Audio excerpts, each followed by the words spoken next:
የናታን አባት ለያፌት እንግዲህ አባቱ ሆኖ ተገኝቷል። ኤፉዬ እንግዲህ በጣም ደንግጣለች። እሱ እንግዲህ ሰክሮ ነበር የመጣ።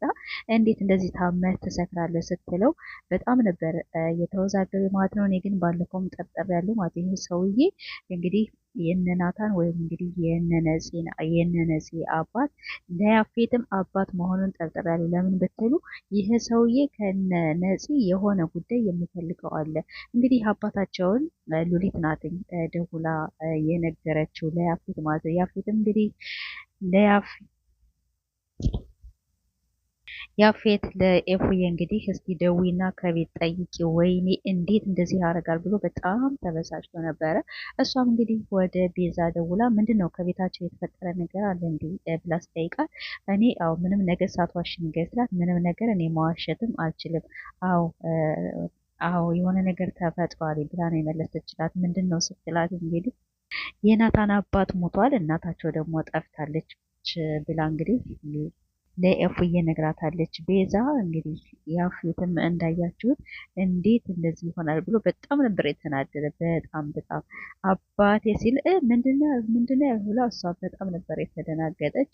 ኤፉዬ እንግዲህ ለቤዛ እንደምንም አድርገሽ ሉሊትን ጠብቂያት ጓደኛ ያዣ ስትላት ቤዛም አይ እኔ እሷን ጓደኛ ማድረግም ምንም ማድረግም አልችልም፣ በጣም ማስመሰልም አልፈልግም ብላ ነበር የመለሰችላት። ወያፌት ጉዱን መዘመዘው ማለት እንግዲህ ይሄ ሁላ ምንድነው የሆነው? ሰክሮ ስለመጣ ነው። አባቴ ያለበት ሰክር ይችን ጨዋታ አያወጣትም ነበረ። እንግዲህ አንዳንዴ ስካር ወይ ሰዎች ሲሰክሩ በጣም ብዙ ነገር ያወጣሉ። ልክ እንደማል እንደ ያፌት ማለት ነው።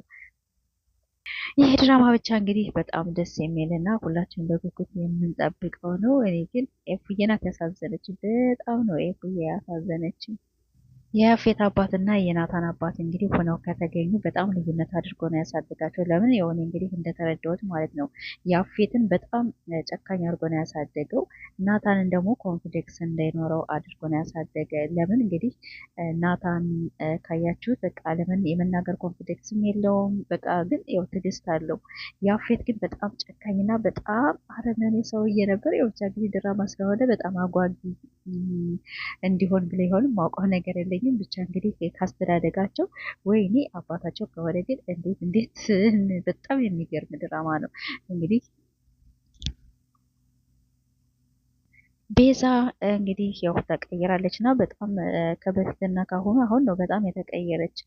ለነፂ አንቺ ግን አሁን ለኤፉዬ በጣም ነው የምትወጃት ስትላት፣ አዎ በጣም ነው አሁን እየወደድኳት ነው ብላ መለሰችላት። እንግዲህ የምትወዳትም የራሷ ትዕግስትና የራሷ መንስኤ ይኖራልኝ። ግን ለነገሩ ልጅቷ በጣም የምትወደድ ናት እና ቤተሰቦች ለቤት ያዲስ ከሆናችሁ ሰብስክራይብ ላይክ እያርቃችሁ ሌላም አበረታቱን።